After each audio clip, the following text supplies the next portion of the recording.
Hello friends, welcome to இன்றைய special. இன்றைய பொழுது இனிய பொழுதாக நம்மளோட இணைந்திருப்பது உங்கள் தொழில் தேன்மொழி. நான் இன்னைக்கு ஒரு சிம்பிளான ஸ்நாக்ஸ் ரெசிபி தான் போட்டிருக்கேன்.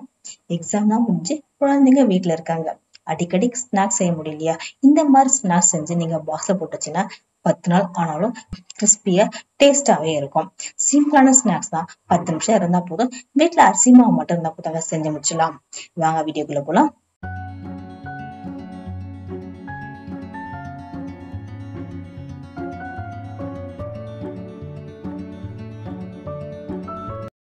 டீ டைம்ல சிம்பிளா செய்யற ஸ்நாக்ஸ் தான் நான் போட்டிருக்கேன். இதுக்கு நான் முதல்ல மிக்ஸி ஜார் எடுத்திருக்கேன். இஞ்சி சின்னதா கட் பண்ணி போட்டிருக்கேன். சீரகம் ஒரு ஸ்பூன் போட்டிருக்கேன்.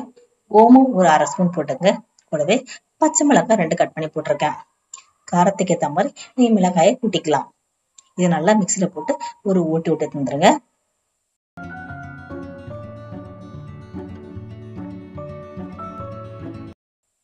இது அப்படியே இருக்கட்டும். இதுக்கிடையில ஒரு பேன் வச்சிருக்கேன். பேன்ல எந்த கப்ல மாவு எடுக்க போறீங்களோ அதே கப்புக்கு தண்ணி ஊத்திருங்க. தண்ணி ஊத்திருக்க, சால்ட் போட்டிருக்கேன். கூடவே ஒரு ஸ்பூன் எண்ணெய் ஊத்திக்குங்க. இடியாப்பத்துக்கு நம்ம எப்படி பண்ணுவோமோ அதே மாதிரி தாங்க.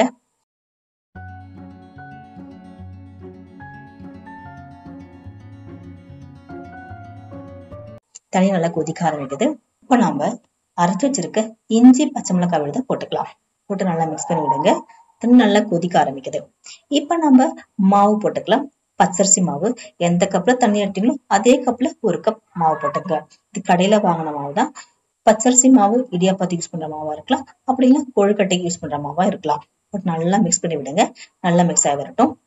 ஒரு 2 நிமிஷம் பாருங்க, தண்ணி நல்லா உங்களுக்கு அப்சர்வ் ஆகி இந்த மாதிரி தான் இருக்கும். இப்ப தட்டுல கொட்டி ஆற வச்சுக்கலாம்.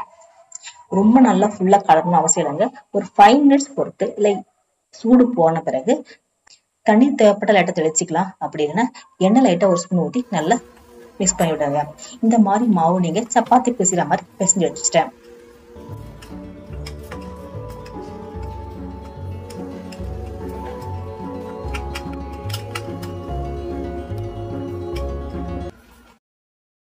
இப்போ பூரி கரட்டை எடுத்துக்கலாம்.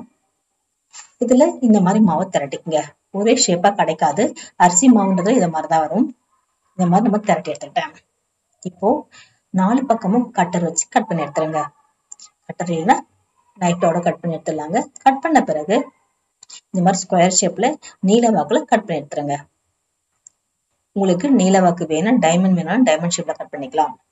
இந்த மாதிரி நானு எல்லா மாவும் திரட்டி நீல நீளமா கட் பண்ணி வச்சிருக்கேன்.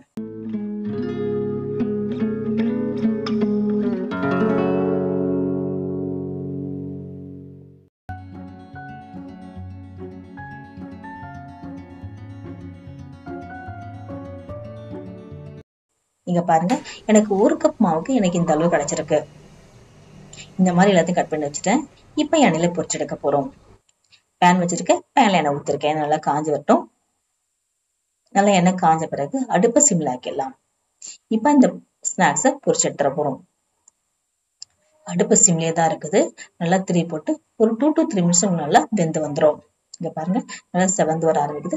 முறுமுறுன்னு இருக்கும். இந்த ஸ்நாக்ஸ் டேஸ்டாவே இருக்கும், காரசாரமா இருக்கும். டீ டைம்ல சாப்பிடறதுக்கு இதை நீங்க ரெடி பண்ணி பாக்ஸ போட்டுச்சுன்னா உங்களுக்கு 10 நாள் ஆனாலும் கெடாம இருக்கும். குழந்தைங்களும் விரும்பி சாப்பிடுவாங்க. அடிக்கடி ஸ்நாக்ஸ் செய்யற பிரச்சனை உங்களுக்கு கண்டிப்பா இருக்காது. 10 நிமிஷம் இருந்தா போதுங்க. வீட்டுல அரிசி மாவு இருந்தா போதும், டக்குன்னு செஞ்சு முடிச்சிடலாம்.